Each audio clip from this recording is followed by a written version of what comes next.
Sauron, grand seigneur noir surveillant tout depuis la grande tour du Mordor. Des armées d'orques sont à son service afin d'étendre sa domination. Cependant, comme vous le savez, le seigneur des ténèbres est toujours accompagné par ses lieutenants, tous loyaux envers leur maître. Je parle bien évidemment des Nazgûl. Alors installez-vous bien et partons ensemble dans ce monde froid et rempli d'obscurité.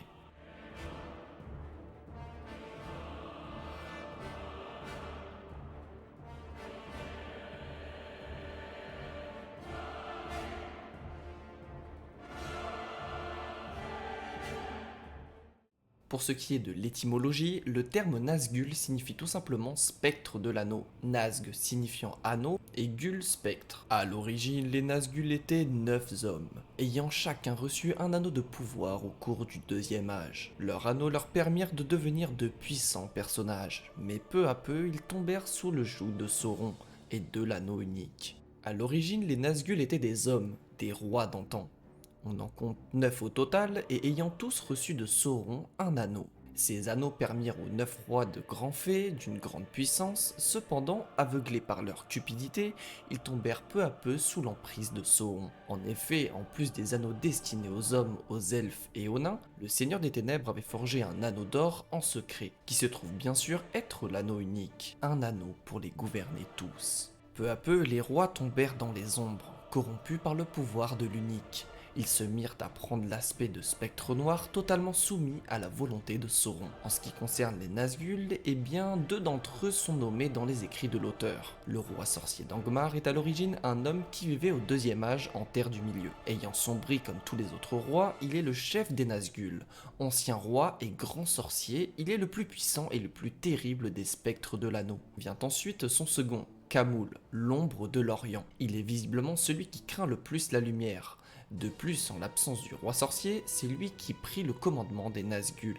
Peu avant la guerre de l'anneau, le roi sorcier ordonna aux Nazgûl de se rendre dans la comté, alors que lui-même restait dans les parages de Bree, ne sachant pas si l'anneau avait déjà quitté le pays des Hobbits. Khamûl avait été choisi car il était le plus apte des Nazgûl après le roi sorcier à percevoir la présence de l'anneau unique, même si ses pouvoirs étaient particulièrement brouillés et réduits à la lumière du jour. Au second âge, les hommes et les elfes forment une dernière alliance contre les forces de Sauron.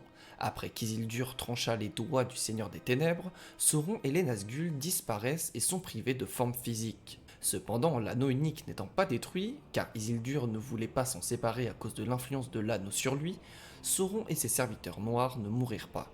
Sauron finit donc par revenir, certes non pas sous forme physique, et les Nazgûl sortirent de l'ombre appelés par leur maître.